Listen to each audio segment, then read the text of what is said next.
মৰমৰ ছাত্ৰ-ছাত্ৰীসকল, ইয়াৰ আগৰ ভিডিঅ'টোত তোমালোকে স্বৰমালা যিটো কবিতা আছে এই কবিতাটো পঢ়িছিলা।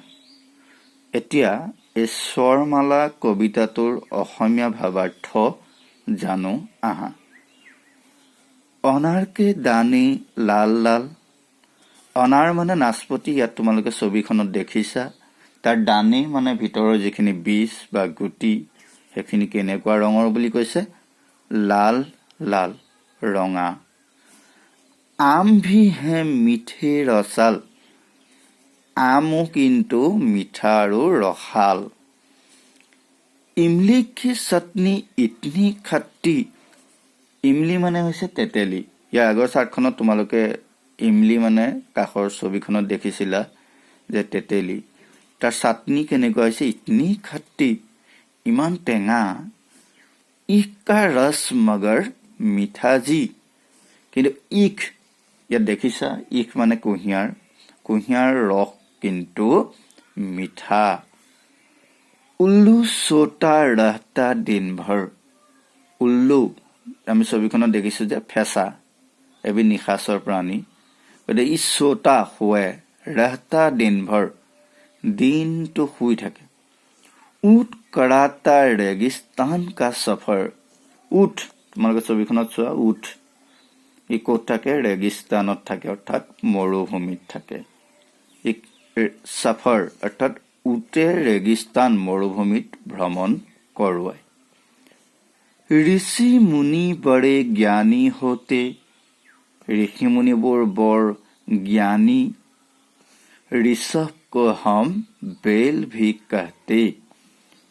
অৰ্থাৎ ঋষভক আমি বেল মানে বলদ বুলিও কওঁ। এৰি ঠোকৰ সালাম কৰতে। আমি ভৰিটো ধুনীয়াকৈ আমি কেনেকৈ সালাম কৰোঁ, নমস্তে কৰোঁ। তোমালোকে আৰ্মিসকলক দেখিছা কেনেকৈ সালাম কৰে। ঠিক সেইদৰে আমি কি কৰোঁ? আনক নমস্তে অৰ্থাৎ নমস্কাৰ কৰোঁ। এইনাক লগা কৰ দাদাজী পঢ়তে। চশমা পিন্ধি আমাৰ দাদাজীয়ে কি কৰে? পঢ়ে।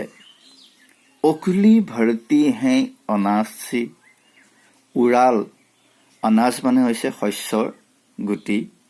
গতিকে উৰাল ভৰ্তি হৈ থাকে, পৰিপূৰ্ণ হৈ থাকে শস্যৰ গুটিৰে বা বীজেৰে। ঔৰত আদমি সং সং বৰ্তি। পুৰুষ আৰু মহিলা, আদমি হৈছে পুৰুষ, ঔৰত মানে হৈছে মহিলা। গতিকে ঔৰত আৰু আদমি কিন্তু সং সং সমানে সমানে বঢ়তে, বাঢ়ি যায়, ডাঙৰ হয়। অংগুৰ খট্টে হে লুমড়ি কাটি। আমি এটা সাধু পাইছিলোৱেই, শিয়ালে কি বুলি কয়? আঙুৰখিনি খাব নোৱাৰি টেঙা বুলি কয়। গতিকে অংগুৰ খট্টে, আঙুৰ টেঙা বুলি কোনে কয়? লোমড়ি কাটে, শিয়ালে কয়। আংগন মে লোগ লগাতে তুলসী।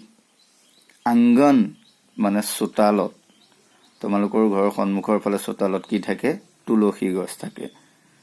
গতিকে আমি আংগন মে লোগ, চোতালত মানুহে তুলসী লগায়।